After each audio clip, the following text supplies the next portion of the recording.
Hi, this is Mr. Rochelle. I'm going to talk to you about how to complete your weekly reading assignment using your Post-it notes, your bookmark on an index card, and your Lit Circle book.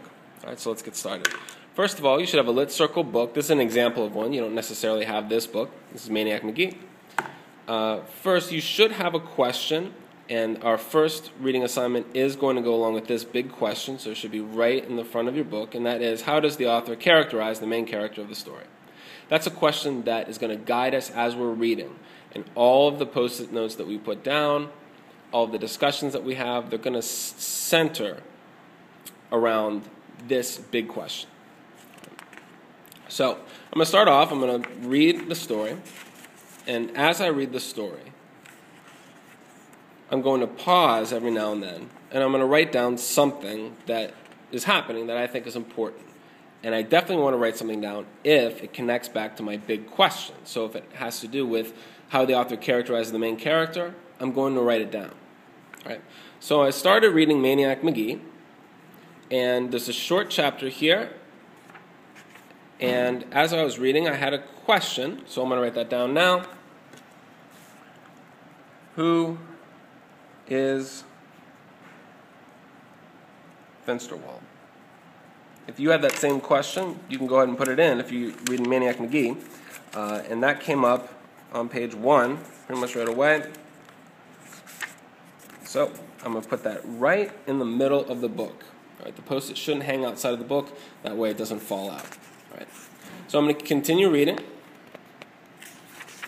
And then any questions come up or anything that important detail that I notice, I'm going to jot it down. So on page 1, I noticed Maniac became an orphan when he was 3 years old. So I took my Post-it, and I put it right in the middle of the page, and I wrote that down.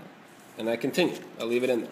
I don't have to put something on every single page, just as important stuff happens. Important stuff, though, should be happening every few pages. So I notice on this page, his Aunt Dot and his Uncle Dan fought all the time. So I jotted that down. I continued. Not much happened. I noticed that Maniac was friendly to Amanda even though he doesn't know her. And that might connect back to my big question. So that's definitely something that I want to bring to class whenever we do our reading discussion. And I want to remember this important detail because those are the most important ones. Those are the things that I might be writing about, I might be having a discussion about, I might be giving a presentation about. So those details I want to keep a sharp eye on, right? But I can write down questions, I can write down important details.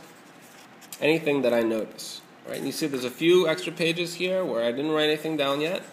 And then, Maniac helped Arnold up. I just jotted that down. You see that I don't need to write a whole explanation. I don't need a big long summary. I just need to make a note of it. And I come to class and I'm prepared in my group discussion to share that detail. And then I can talk about it because I remember it. I might read a quotation from the book during my group discussion. But when I come to class, I just have to have something kind of simple like that. All right? And again, this question keeps coming up. Who is Finsterwald? Because they keep mentioning him. I'm going to write that down again, and I'm going to share that with other people in my group. These two examples, I would say this one probably doesn't connect back to my big question that much, but this might, because, again, I'm talking about what kind of person he is. So this is a great detail.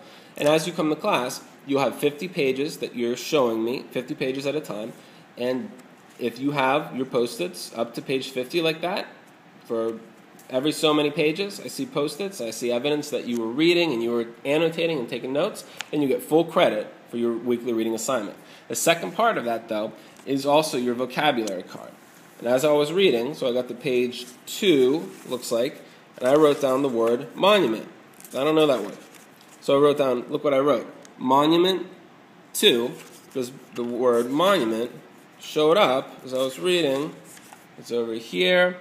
Yep, you see it? I didn't know what that word was, so I jotted it down and I put a 2 because it occurs on page 2.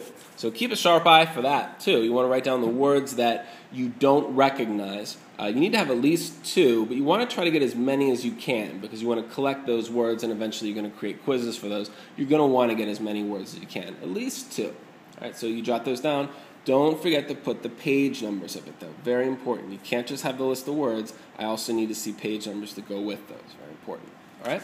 So make sure as you're reading you have Post-it notes, you have an index card, you got a pen, you got a book, and you got a brain.